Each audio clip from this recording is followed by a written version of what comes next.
Welcome back to Cooking with Bob. Today we're going to make chicken marsala.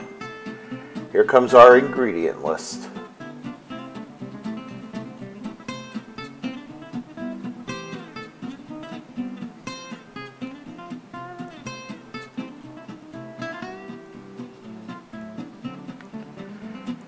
Take the 2 tablespoons of butter and dredge them in the flour. And then set them aside. You're going to need them later. Then take your chicken pieces and dredge them one at a time in flour, saving them till they're all coated. And then you're going to fry them up in olive oil on high in batches.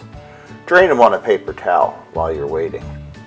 In the meantime, rinse the mushrooms in cold water and then finish frying the chicken 5 minutes per side. Make sure you get the water boiling for your pasta. Drain the rest of the chicken on paper towels. Now you're going to stir the mushrooms and parsley into the oil. This is the Marsala I use. I buy that at the state store or grocery store. You're going to add the wine in. You're going to start stirring, and by this time it will smell delightful. Pour in the chicken broth. Give that a good stir. Remember those butter patties? You're going to melt them into the sauce, and that's going to thicken it. Boil your diatalini pasta. Put the pieces back into the sauce.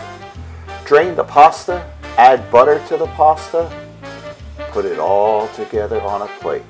This has become a favorite with my family. Please contact me if you have any questions. Make sure you like, comment, and share the video. Thank you.